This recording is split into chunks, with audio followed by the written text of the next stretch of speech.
Have you ever felt completely drained at the end of a workday? Not just physically tired, but deeply, profoundly weary? Perhaps you've noticed your usual enthusiasm for your job slowly fading, replaced by a growing sense of detachment, or even a quiet cynicism. This feeling, more than just a bad day or a stressful week, might be an early whisper of something we call burnout.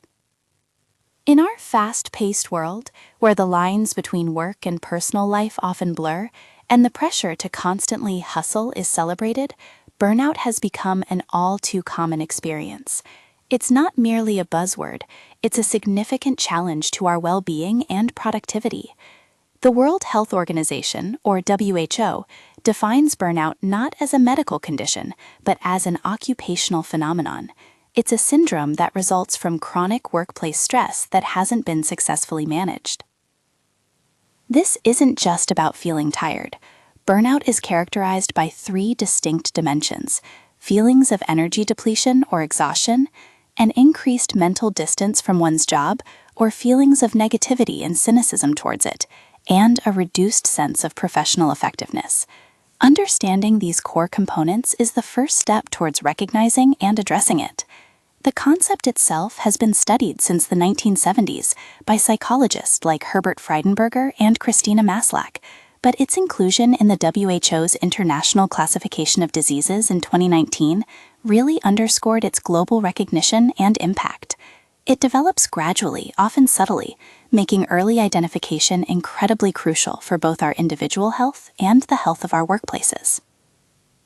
So, how do we spot these early whispers before they become a shout? Let's break down the signs into three main areas: physical, emotional, and behavioral. On the physical front, you might notice a persistent, chronic fatigue that sleep doesn't seem to fix. Perhaps your sleep itself is disturbed, marked by insomnia or altered habits. Frequent headaches, stomach aches, or other unexplained physical complaints can become common. You might also find yourself catching every cold that goes around, indicating a lowered immunity. These aren't just random ailments, they're your body's way of signaling distress. Emotionally, the landscape changes too. You might experience those feelings of exhaustion, cynicism, and detachment we mentioned earlier. A loss of motivation, a creeping sense of self-doubt, or feelings of helplessness and hopelessness can become prominent. Irritability, even anger, might surface more easily.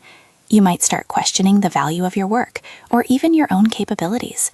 It's like a slow draining of your inner enthusiasm and belief.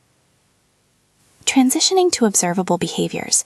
Behaviorally, burnout can manifest in various ways that might be noticeable to you or those around you. You might find yourself procrastinating more, taking longer to complete tasks that once felt simple, or even withdrawing from responsibilities you used to embrace. Increased absenteeism, or a noticeable drop in your productivity and job performance are also key indicators. Outside of work, social isolation can become a pattern, and you might find yourself relying on unhealthy coping mechanisms, whether that's comfort eating, excessive screen time, or even an increased use of alcohol or other substances. Now that we understand what burnout looks like, let's explore why it happens. Burnout rarely stems from a single factor. It's typically a complex interplay of individual circumstances and, significantly, organizational factors. One of the most obvious causes is an excessive or unmanageable workload, coupled with constant deadlines and insufficient time for genuine rest and relaxation. Imagine constantly trying to fill a bucket that has a hole in it. Eventually, you'll run out of water and energy. Another major factor is a lack of control and autonomy. Feeling like you have limited decision-making power over your own work, schedule, or workload can be incredibly disempowering. Emphasizing relational aspects, a feeling of being unappreciated or inadequately rewarded for your efforts, often called a lack of recognition, can also chip away at your motivation. We all need to feel seen and valued for what we contribute. Unclear expectations and poor communication from management can leave you feeling lost, unsure of your role or what's truly expected, leading to endless second-guessing and anxiety.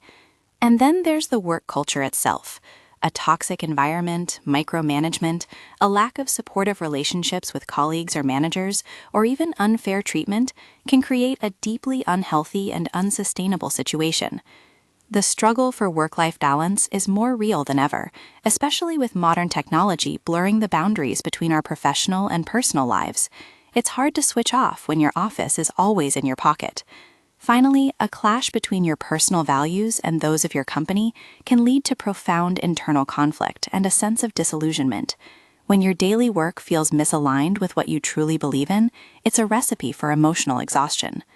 The impacts of burnout aren't just uncomfortable, they can be severe.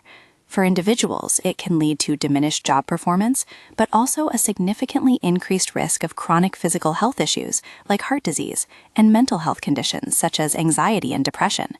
Personal relationships often suffer, and substance abuse can become a dangerous coping mechanism. For organizations, the consequences are equally detrimental: lower productivity, higher employee turnover, a weakened company culture, increased absenteeism, reduced employee engagement, and a stifling of innovation. Burnout is a costly problem for everyone involved. This is why it's trending, not just in scientific literature, but in public discussion, with articles discussing burnout cycles and the glamorization of hustle culture contributing to its prevalence. Organizations like the WHO, Mayo Clinic, and researchers like Christina Masloch are at the forefront of understanding and addressing this issue. But here's the good news. Burnout is not a permanent state, and there are concrete steps we can take. Addressing it requires a dual approach, involving both individual strategies and, crucially, organizational changes. On an individual level, prioritizing self-care isn't a luxury, it's a necessity. This means setting clear boundaries between your work and personal life, truly stepping away from emails and work thoughts.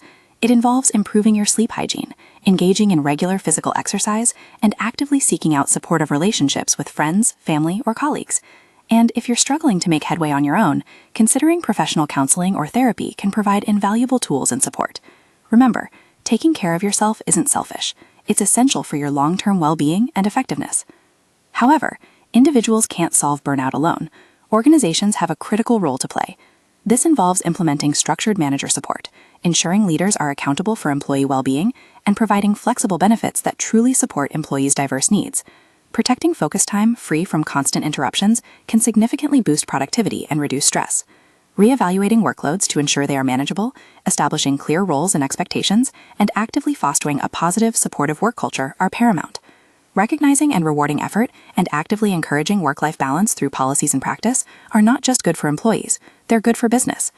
Open communication channels and anonymous surveys are also vital tools for identifying root causes before they escalate. It's important to acknowledge that there are ongoing conversations and sometimes debates around burnout. For instance, while the WHO classifies it as an occupational phenomenon, some national health bodies and practitioners might view it more as a medical condition, which impacts diagnosis and coverage. There's also discussion about how much burnout overlaps with conditions like depression or anxiety. Are they distinct, or do they share significant common ground? Perhaps the most significant ongoing debate is about responsibility. While individual self-care is vital, there's a strong and growing argument that employers have a fundamental duty of care. Employees experiencing burnout are often seen as the canary in the coal mine, reflecting systemic issues within the workplace that need addressing. It's a shared responsibility, not one or the other. Looking ahead, the understanding and definition of burnout will likely continue to evolve and strengthen its scientific basis. Future efforts will undoubtedly focus on more integrated strategies that combine individual resilience with proactive systemic organizational changes.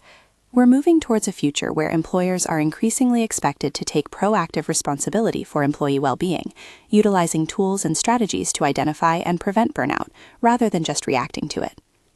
Burnout is a serious challenge in our modern work lives, but it's not an insurmountable one. By understanding its early signs, whether physical exhaustion, emotional cynicism, or behavioral withdrawal, we empower ourselves to take action. And by recognizing its root causes, we can advocate for changes, both personally and within our workplaces, that foster healthier, more sustainable environments. Remember, your well-being matters. Paying attention to these early signals is an act of self-care, and advocating for a healthier work environment benefits everyone. Together, we can build workplaces where thriving, not just surviving, is the norm.